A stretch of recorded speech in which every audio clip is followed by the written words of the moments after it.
Mavis's great introduction. Yes, I am a 12th generation Cape Codder, so to kind of flesh that out, my family is the Doan family. Deacon John Doan, who helped settle Eastham, is my 9th great grandfather. I actually started researching my family tree for my grandmother before she passed away on the Doan side. That actually kickstarted my love of history and my love of my home, Cape Cod. That's where the In My Footsteps series came from, was just a way for me to share the places I had grown up with that I knew and loved, and just share them with people. And if they liked them, great. If not, I still was able to share the heart and soul of Cape Cod with people who, you know, whether they lived here forever or visited here or had never even heard of it, which is impossible, but you know, they would get a chance to kind of see it through my eyes. And the In My Footsteps was basically, I would never go to a spot that I hadn't physically been to. So that was where that name came from. So I've got a PowerPoint presentation here. Unfortunately, there's a glitch right there because there's supposed to be a photo. But I started with the In My Footsteps books, Cape Cod, Martha's Vineyard, and Nantucket. From there, I began a project on historic restaurants of Cape Cod. How this came about was Arcadia Publishing contacted a friend of mine, Bill D'Souza Mock, who is a really great travel and tourism expert. He won awards for his work.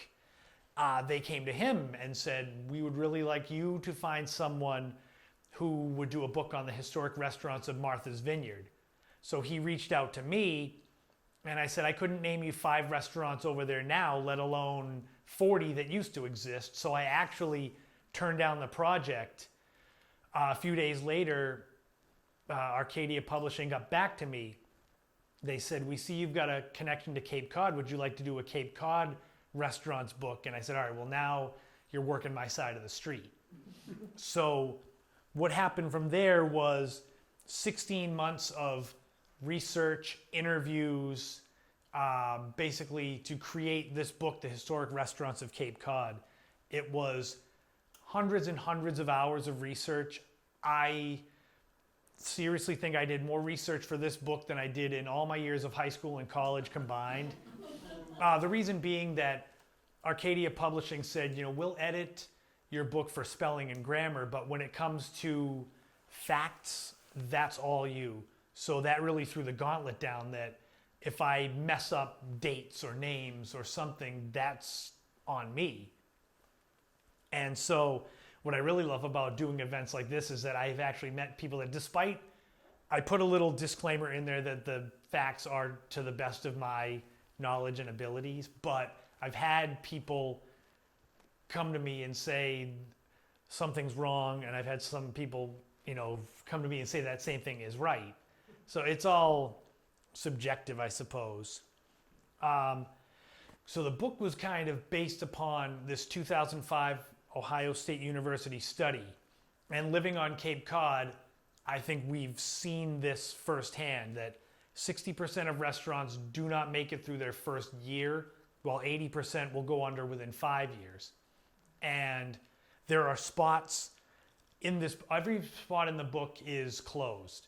So it's a part of history, so that won't change. But some of the places that came and replaced them in the same building, those have actually come and gone, and it's happened in the process of writing the book, which was actually interesting. I'll get to a few that are in here, because as much as I like the kind of intro, I like to get to the part where there's actual visuals. I was blessed that pretty much everybody that I reached out to for this book was so kind and more than willing to spend time with me talking about their establishments, sharing photos, sharing memories.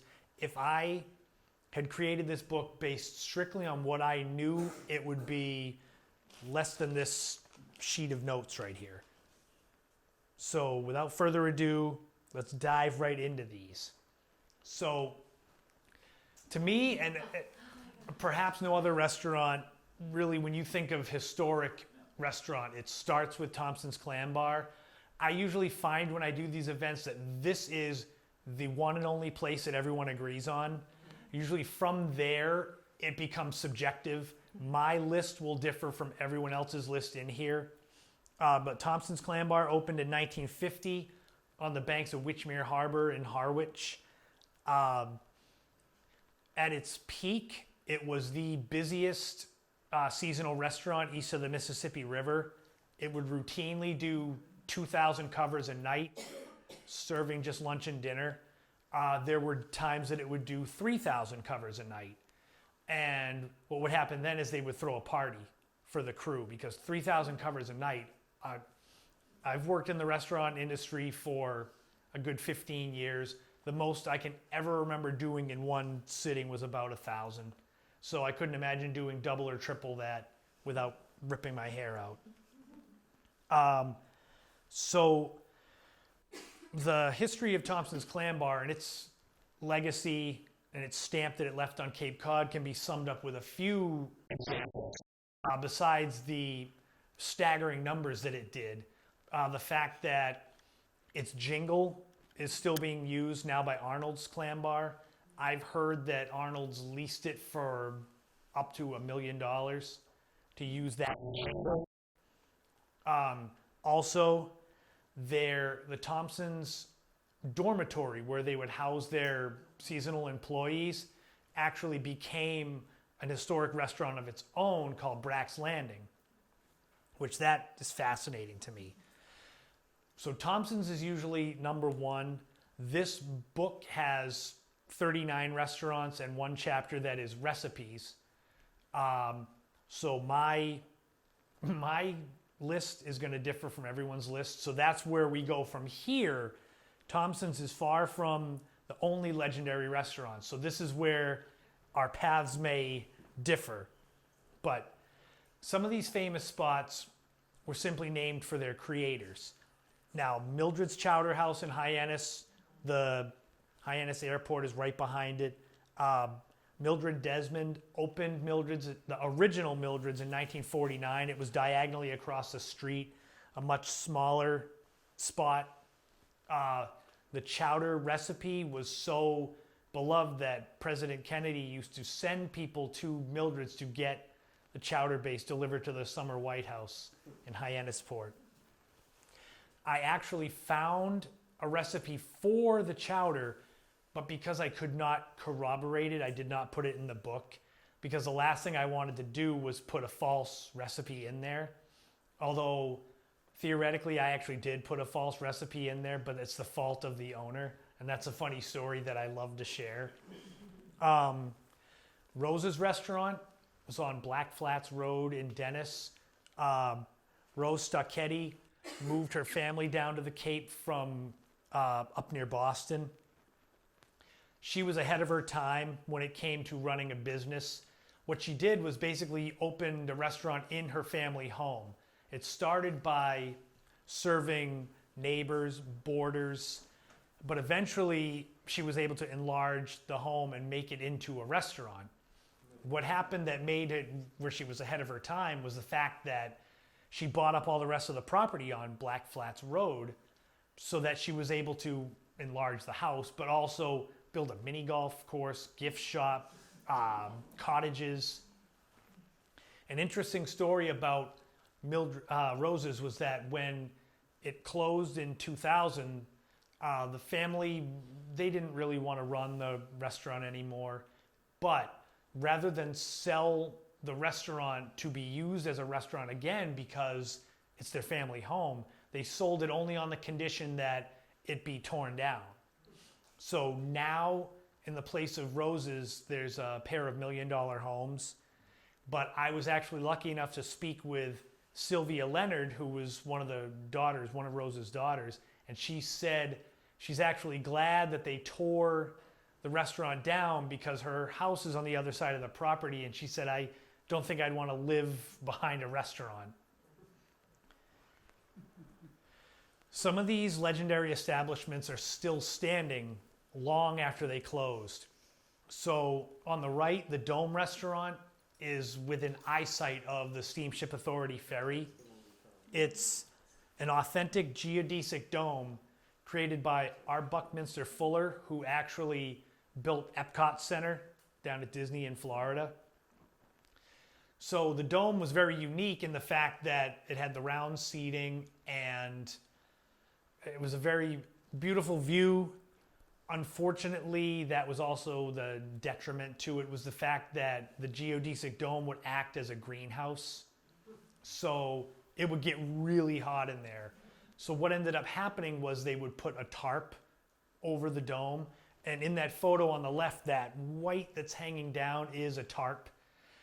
The dome closed right around the turn of the 21st century. The building is still standing, and there's hope that they're going to kind of fix it up so that it can be part of their historical society down there in Falmouth. The Columns restaurant on the left, it's been closed over 30 years. It was a family home built for Captain Obed Baker, right on Route 28 in West Dennis. It was a family home for almost 100 years before it became a restaurant, initially in the early 1960s, and then it was more well known as a jazz club through the 1970s and into the mid-80s. Unfortunately, when it closed, people have tried to go in and rebuild. There was actually some people that purchased it in the early 90s, and they did a lot of renovations inside, basically hollowed it out, and then ran out of money and then put it back on the market. So right now, it's possible that it may be used for, I've heard anywhere like apartments. There's a lot of property behind it. I think more than a dozen acres of kind of marshland back there. But it sits there. I see it. I live within a mile of that, so I see it most every day, and it just, unfortunately, it's nothing much has come from it. Some of these places are a part of more recent Cape Cod history. Starbucks on the right was on Route 132 in Hyannis. It is now Harbor Freight Tools. It was owned by the Bloom family, who owned Fred's Turkey House and Bloom's Prime Rib House, both in Yarmouth. An interesting story about that was the fact that they changed it from Starbucks to Star City Grill right after the turn of the 21st century. It then became Champion Sports Bar, which that's not the interesting part, but it was sold to Circuit City, who bulldozed it, built their store there, and then promptly went out of business. So it sat there empty for several years before Harbor Freight Tools came in and just occupied the building. The Paddock on the left in Hyannis, it's now the West End. It's an interesting story. The Zartarians who owned it are friends of the family. So just as a little aside, my grandfather owned a donut shop in Hyannis called Sullivan's Donut Shop. I'm not sure if anyone's familiar with that. He also owned a few donut shops in Brockton. So that's how I got in with a lot of these people, was the fact that I could say my grandparents and mention their names, and suddenly it went from, well, maybe we'll help you out, to, oh my God, you've got to come over. That happened with the Zartarians, where I mentioned my grandparents and I went over and hung out at their house for a while. So the Paddock is right in front of the Melody Tent. An interesting story that John Zartarian told me that I never do justice to, but I tell it at every event. Are you familiar with a musician named Chuck Mangione, a trumpet player? And his hit song, Feel So Good, came out, I believe, in the late 70s. So he was playing at the Melody Tent, and a lot of people from the Melody Tent would go in before or after and eat at the Paddock. And what they liked about it was they would go in and not be bothered. So Chuck Mangione went into the Melody Tent And immediately, John Zotarian's son was working the host station at the front. They have a no hat policy in there. So Chuck Mangione has that, I believe it's a pork pie hat. He walked in with his hat, and John Zotarian's son went right to go tell him, you need to take your hat off. Luckily, John went over and whispered, that's Chuck Mangione, let him go. He was sat way in the back and served his meal and was not bothered. He loved it so much that when he got up from his table to leave, he pulled his trumpet out and started playing Feel So Good, serenading the people as he walked out. And they all stood and applauded for him. And it's a great story. The paddock closed in 2012. And what's neat about that is that the paddock, not the paddock itself, but the places that followed, are a prime example of that Ohio State University study. So the paddock, when I first wrote the book, it was replaced by a spot called the Nor'easter. So I write at the end of each chapter what's there now. So I said, the paddock closed, is now occupied by the Nor'easter. And so before the first edits of the book went out, the Nor'easter closed. So I had to rewrite the end of the chapter and say it was replaced by the Nor'easter, but that has since closed. So then, when they sent back, after the book had already gone out, the manuscript, and I couldn't do anything about it, that's when it was replaced by the West End.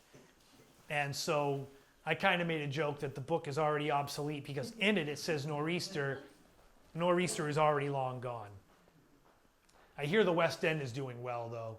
A couple of good friends of mine went there for their anniversary, so that must be good. Other places are part of a bygone generation. What I found was I'm a child of the 1980s, so my memory bank of places all kind of fall in that 80s, 90s era. But I didn't want it to be all 80s restaurants, all located on the Mid-Cape, because that's kind of my wheelhouse. So what I did in my research was I looked for places as far back. I tried to make the cutoff World War I. I think I did a pretty good job of that.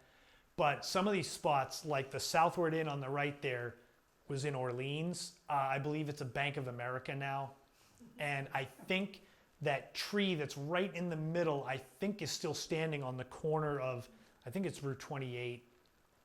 But Southward Inn was actually built by a man named George Southward. And it became immortalized on its own because some of their recipes were used in the Cape Cod cookbook written by Peter Hunt in 1954. I'm not sure if any of you have read it, thumbed through it. I have not yet, so I was hoping that. But anyway, the Southward Inn actually doubles as a night spot too, where there was a lot of dancing there. So I'm writing a follow-up book, Historic Nightlife of Cape Cod. And Southward Inn and the Columns are going to kind of pull double duty because they're known as much for their entertainment as their food. The Beacon on the left ended up becoming my favorite spot that I had never heard of, basically. So the Beacon dates back to just before World War II. It sat, today it would be a stone's throw from the paddock and the West End Rotary. But the Beacon was so old that it predated the West End Rotary itself. There was no Rotary there. So it opened in 1936. In its prime, I believe it did numbers that would rival Thompson's Clam Bar decades later. I'm not sure if it was that big of a hit or if there were just fewer options. I always want to make that distinction. I can't say for sure that it was the original king of Cape Cod restaurants, but it seems that way because after their first season, they had to build an outdoor eating area called the Snackery because people would go there to eat and the lines were so long that you would just never get in. 3-hour waits, I'm not sure if I could be able to do that. The way that I found out about the Beacon initially was a man named Tom Davis, who's a real estate agent, and I met with him about another place. I actually met with him about the Columns because he has sold it before. And we were sitting in his office, which is not far from where the Beacon stood. And he told me, he said, I made it to Cape Cod. And the first thing I did was I bought the Beacon. And I said, I don't know what the Beacon is. So then he explained to me that the beacon became, he changed it to the brass rail. It became MD Armstrong's after that. I think for a short time it was called Cranberry Bogs. In my day, it was the Hyannisport Brewing Company. I actually had my 21st birthday there. Unfortunately, now it's just an empty lot. But it was, in its time, a hugely popular spot in Hyannis. Some of them have really inspirational stories. Elsie's was on Main Street in Falmouth. I believe it's a spot called Crab Apples now. Elsie Bowman, she and her husband, Henry, fled Nazi Germany and settled up in Cambridge, where she opened the original Elsie's in Harvard Square. And what was neat about her is, well, the fact that she escaped Nazi Germany, but then she doubled down on that, where in 1966, she had a heart attack. And she basically was like, all right, I'm going to retire. So she moved down to Falmouth and stayed retired for about a year and then opened a new Elsie's, which she ran into the 1980s. My Tin Man Diner, some of you might be more familiar with. So Barbara Lind on the left there, I actually got to meet, and she sent me that photo was straight from her collection. So it started off its life, the Tin Man Diner, as the Jimmy Evans Flyer in Fairhaven, right around World War II. Jimmy Evans was a vaudeville entertainer, and he bought that actual diner car, and his wife ran it, basically figuring his name would bring people in. I believe it did. In the 1960s, it was purchased and brought over the bridge, and it settled up at the Otis Rotary, where it sat until the 1980s. That's when Barbara bought it. The inspirational story here is the fact of rebuilding, because in 2000 it was torched by an arsonist who was boyfriend of one of the wait staff, and he burned it down. And I guess for weeks after, regular customers would come and sit in the parking lot in front of the ashes and have their coffee, kind of a silent vigil for it. A few years later, though, it was reopened in North Falmouth. And it stayed open for a few years. I believe it closed in 2011.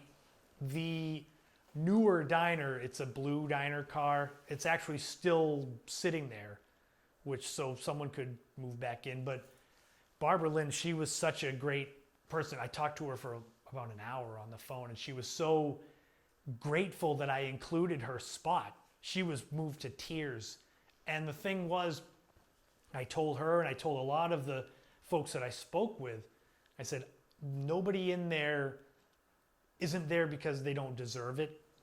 Basically, I said, I did my research. I felt that your spot was worthy of that. But like I said, my list may differ from others' lists. Usually, when I get done with the PowerPoint and we get into what I call story time, usually the first thing is, what about this spot or that spot or this spot? That's usually the first thing, and that's usually the best part. Some of these spots have fascinating tales of their creation. Tip for Topson, that was in Provincetown. I just like the name, and the photo was neat. There's a placemat. The Reno Diner in Orleans, it was within a stone's throw of the Lobster Claw that's there now. So the Reno Diner has one of the best stories. It opened in the late 1940s.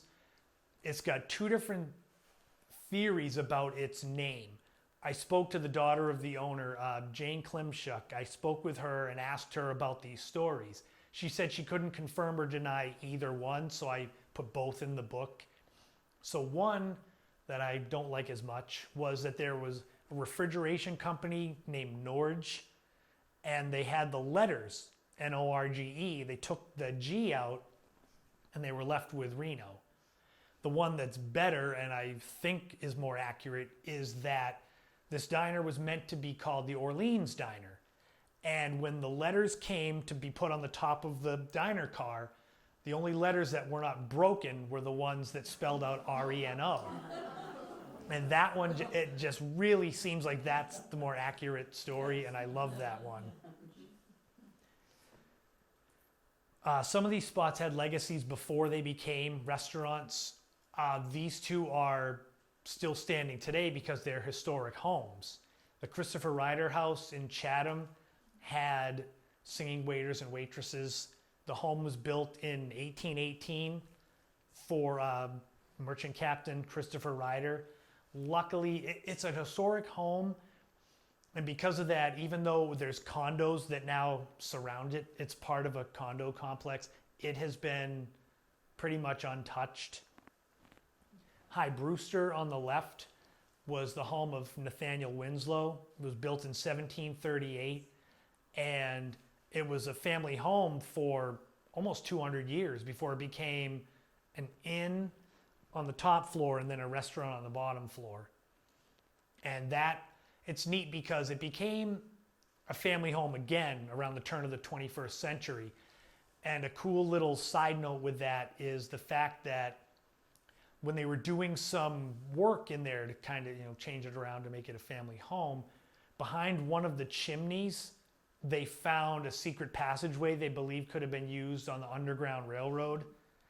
I'm not sure if it's still there or not, or if it was damaged during the renovations, but I just found it fascinating that that was something that was pretty much unknown. Some of these were icons for different reasons.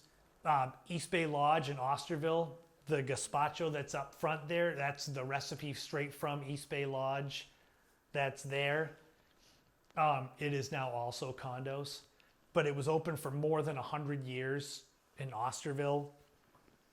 Johnny Yee's was in West Yarmouth on Route 28. It is or was a buffet spot. It's been a few different places since Johnny Yee's. Johnny Yee and the story of finding him is one of my favorites to tell. I had to do a lot of kind of back channel internet detective work to find a lot of people, because some of them it's not just as easy as opening up a phone book. Johnny Yee I found through his secretary / wife down in Puerto Rico. And what I found out was Johnny Yee's closed in 1992 and he moved to Puerto Rico and he opened some successful restaurants down there. And what he told me was, I moved to Puerto Rico because I needed a new challenge. And that sounds all well and good, but so I met with a man named Don McCaig. I'm not sure if any of you know who he is. He used to own the Asa Burse House in Hyannis. He's also another friend of the family. So I met with him to chat about Asa Burse House, which is in the book. And I told him the story about finding Johnny Yee, that Johnny Yee called my phone and I let it go to voicemail so he could leave a message so I could play it for my family. And my parents say, listen, it's Johnny Yee. What Don McCaig and many others have since confirmed is the true reason why Johnny Yee moved to Puerto Rico was the fact that he kind of owed some money to some people that wanted to do him bodily harm. And yeah, a lot of people confirmed this to me. And so that's the reason why he really moved. And then I make the point to say that I've had several events filmed and I have told this story at each one. And it's the story of where he is now. And I'm hoping that kind of the statute of limitations has passed and that I'm not putting his life in danger by mentioning him. But Johnny Yee, that album right there is a classic where a lot of the famous Cape Cod jazz people went and performed at Johnny Yee's. Lou Colombo, Dick Johnson, Dave McKenna.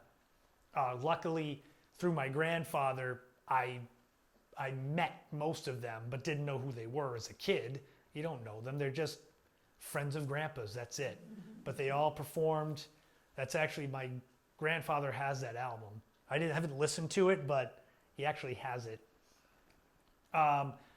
Most of these spots were known for their larger-than-life owners. Dorsey's was on Route 28 in West Yarmouth. I found George Carey, who was known as Dorsey. I found him also through back channel internet detective work. After he closed Dorsey's in 1992, he moved to Plymouth and he opened a spot called Handlebar Harry's. I found him through a reunion for that spot, and his wife reached out to me and she sent me a bunch of photos, and I invited he and his wife to come down to my book launch party, and he agreed to only if he didn't have to speak at it. And even after he showed up 20 minutes late and walked in the back, and he's got that big handlebar mustache, I made sure I didn't go back on my word. But an interesting story about Dorsey's is that they initially were located at a spot that's called De Parma. Now it was across from the old Mill Hill Club. And when they first opened in the late 70s, the person who owned the property basically raised the rent, I believe he said close to 400%. So what happened was Dorsey had a handshake deal with the person who owned the spot called the Gay 90s down the road next to the Yarmouth House. So what happened was on the night, I think it was July 2nd or 3rd, Dorsey went in with his staff, friends, and the Yarmouth police, emptied out Dorsey's, moved down to the new location, and was open for service the next night. So he basically just went down the street, and he told me, he said it was a handshake deal to get in there. No money exchanged hands, which I'm sure that would never happen today. On the left, the Sword and Shield was on Route 28 in Harwich. It was owned by Ted Apostle. I was lucky enough to become friends with his daughter, Stacy, and that was her, from her collection, that postcard. But she invited me into the family home, and I went through family photo albums. She invited other former wait staff to come over. So this was summer afternoon, and they're sitting in there drinking wine, telling stories about Sword and Shield. And it was an example of the kind of passion that this project brought out in people, that they didn't want me to just talk on the phone or email. They wanted me to come to their family home and go through their artifacts. And it was just that made this book possible. But no matter what their claim to fame, I feel that every spot in the book deserves to be there. When I began my research, I ended up with about 100 restaurants that made the cut. I had to then whittle them down based mostly on, merit, yes, but also I was finding enough information to make a proper chapter. For the book, each chapter was 800 to 1,000 words. I didn't want to put a spot in there that I couldn't flesh it out enough and disrespect the legacy of a place just to get it in there. Where if a spot had 300 words, 2 paragraphs, and other places have 2 full pages, it's not fair. So the Mayflower restaurant was on Main Street in Hyannis. That particular shot is from the Priscilla Alden room that was behind it. It's now Cacades Burger Bar. For years it was Tommy Doyle's. I think before that it was Hooters. At one point there were 4 different Mayflower restaurants on the Cape, including 3 on Main Street. There was a cafe, a bakery, and the actual Mayflower itself. I was lucky enough to meet with Nick Jokum, who used to own it, and his wife Sophie. I'm not sure if any of you are familiar with the Mayflower, or later on it became known as Sophie's. Basically it was named after Nick's wife. So when I went to his house and met Sophie, I said, "Oh, you're the one the restaurant was named after." And she looked like she wanted to just pat me on my head and send me on my way. Cranberry Moose on the left was on Route 6A in Yarmouthport. It used to be a spot called Primavera. Unfortunately, I think that has now closed and it's reopening as a new spot. right back to that Ohio State University study. It was called the Cranberry Goose originally. When it was bought in the early 80s, they changed the name to the Moose, and they had a new menu designed by Edward Gorey, and that's his handiwork right there. Usually when I mention the name, then suddenly, oh yeah, now I know. But the legacies and the memories of these spots will last forever. That's what I can tell by the reactions to certain places that people, remember eating there or working there. The Northport restaurant was on Route 28 in Chatham. I believe the building still stands, but I don't think there's anything in there now. It was there for a good 40 years. Aesop's Tables is now Winslow's Tavern in Wellfleet. Interestingly, Aesop's Tables has a few funny stories based on the people that I've met through there. Brian Dunn used to own it. He copyrighted a dessert called Death by Chocolate through there. I don't know if any of you ever ate at Aesop's Tables, but I was lucky enough to meet him, chat with him, and I asked him, would you like to come to my book launch event? It was at the Cultural Center in South Yarmouth. I asked him if he would like to come and speak, and he politely declined a few times. I tried, but what he did allow was for the Death by Chocolate dessert to be made for the event. Are any of you familiar with Laura and Tony's, right across from the drive-in in Wellfleet? It's the best breakfast spot on Cape Cod in my opinion. I may be a little biased, but so Laura Hopper Fish, who's she and her husband Tony, they run it. They both used to work at Aesop's Tables, so I met them through this, and she actually made the Death by Chocolate for the event, and so I never miss a chance to promote them. I really recommend it. So Danny Kaye's used to be on Route 28 in Falmouth. It's now Golden Sails Chinese restaurant. And ironically, it's been Golden Sails longer than it was Danny Kaye's. Mary Jean's was on Main Street in Hyannis. It's now Brazilian Grill. And it basically looks the same, except for, I believe, the glass room that they added. But are there any questions? Any spot? Obviously, this isn't all the places that are in the book. So there may be some that you're thinking, why isn't this or that in there? But yes. So we got interested because there was a place called the Lobster Pound that I think was right around here. Yes. Did you find anything about that? So Lobster Pound was another, there's a lot of places. I could basically make a second book based on those that aren't in the first book. It's a matter of the research. That's a spot that there wasn't enough, I call it meat on the bone, where I didn't want to put it in there with its name and years it was open and then just move on. But yes, I have a lot of places that could fill up a second book.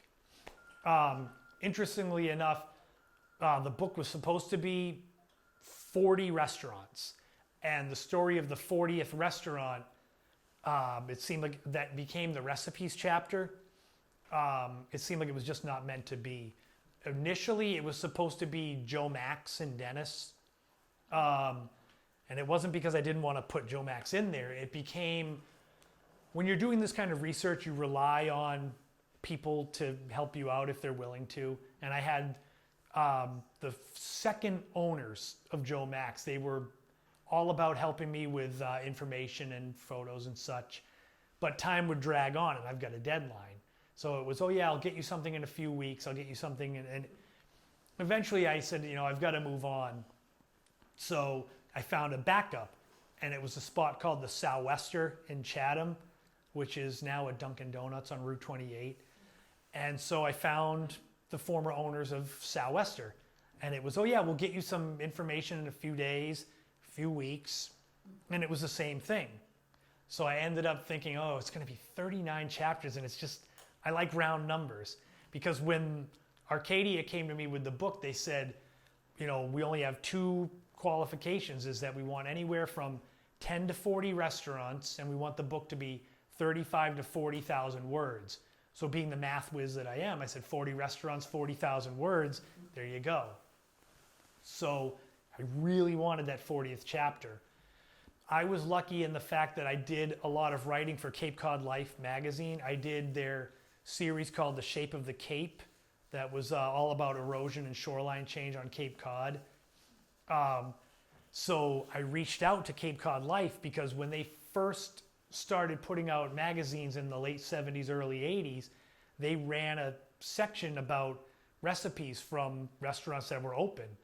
And they said, as long as you put in the book that they're from our archives, you can use whatever you want. So every recipe that's in that 40th chapter is straight from the pages of Cape Cod Life. And that's where we get to the story of not knowingly putting a false recipe in there.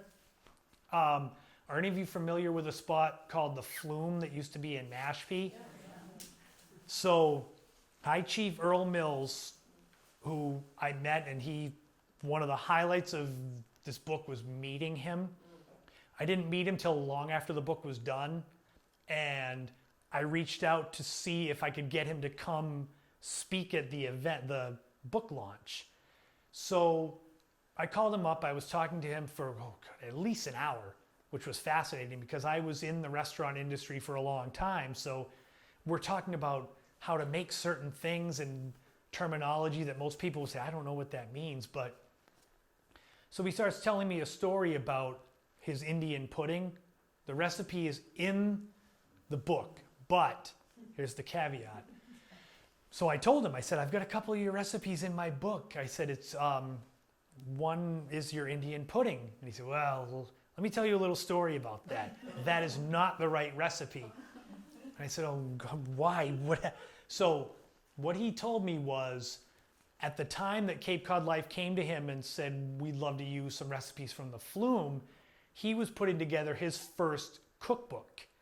And so he basically said to me, I'll take out his swears that he put in there. He said, why would I give them the real recipe for free when I could put it in my book and make money off it?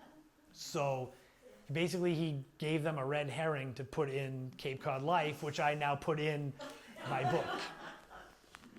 But he's fascinating. He came and spoke at the event, and he's very colorful, and he's got a lot of colorful language, which was great. But our conversation we had on the phone, he started giving the same sort of speech at the event. And I'm standing off to the side thinking, oh God, please don't let him start just blowing through all the F words and such. He didn't though, he cleaned it up, and he was the star of the show. He and my grandfather and Don McCaig all sang and played piano and such, so it was a great night. But so also, I mentioned I'm working on a follow-up book, which is Historic Nightlife of Cape Cod. And so I wanted to bring up and pick your brains because a spot from around here has already made the final cut. Now I have to actually do the research, called Bourne on the canal. So that's one I've got a little bit of information on, but I'm not sure if any of you are familiar with it. Oh, really? Yeah. Yeah, that's a fascinating spot. And then I was talking about a spot that I didn't get enough information for the restaurants book, called the Topaz. And that one, if it has anything to do with entertainment, dancing, music, it may be able to make the cut for the nightlife book. And those are two that, kind of throwing those out there. I've got cards up at the front if anyone has any information. That's how this book got done, and that's how the nightlife book is going to get done, is folks that are willing to help me, because I know even less about historic nightlife because I wasn't 21 when any of those places were open. Any questions, any stories about places you may have eaten at, worked at? That's usually the most fun. Yes? What does the research say about the restaurants that beat the odds and stayed open longer? What was their specialty? Usually they've got something unique that connects with people. It's usually not just right place, right time. The places that are still open, like the Skipper, Riverway, Wimpy's in Osterville, Lobster Pot in Provincetown. There's something about them that connects. It's got to be good food. It's got to be the atmosphere, and it's hard to explain because there are some that look like they shouldn't still be open, but they've lasted 40, 50 years, and there's others that come along and you say, wow, that can't miss, and then it goes under. So it's the food and it's the atmosphere seem to both mesh together, and that seems to be, it sounds easy, but yet so few do it. What about Pie in the Sky, Woods Hole? Anything on that one? Are they still open? So the one catch for this book was that I wanted every place to be closed so that it was literally history. So there are a lot of places. I've had people, Riverway I mentioned, and the Skipper, and Baxter's in Hyannis, where people will say, why didn't you put that in there? I'd say they're still open. But Anthony's Cummaquid in Yarmouthport, which is teetering on being open, where I would say, oh, I'd love to put those places in there, but they'd first have to close, and I don't want them to close down. When it comes to, the historic nightlife, people will tell me different places, and it's any spot, I'll research it, because you never know. Yeah. I don't know much about some of these. That's why some of these places that are in the restaurants book, I'd never heard of some of them. And then I get the story, and it's incredible. I mean, that Beacon, I'd never heard of it, and it's just fascinating. So who knows what I might find. That's the Bournehurst. That was, I believe, someone from here, the Historical Society, mentioned it to me, because I think I started sending out feelers everywhere. I'm working on this book. Do you know any spots? Because I'm stupid and I don't know. And I think it was Bournehurst was one, and then one was The Approach was another. Does that sound familiar?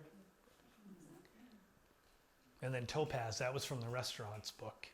My whole goal with the In My Footsteps Cape Cod book and the restaurants book and now the nightlife book is, it's Cape Cod. It's not, I grew up in Yarmouth, so let's do this. I try to research all the towns, and I reached out to so many people, and it was just difficult. Like Bourne was hard, Sandwich was hard, and Truro was hard to find places.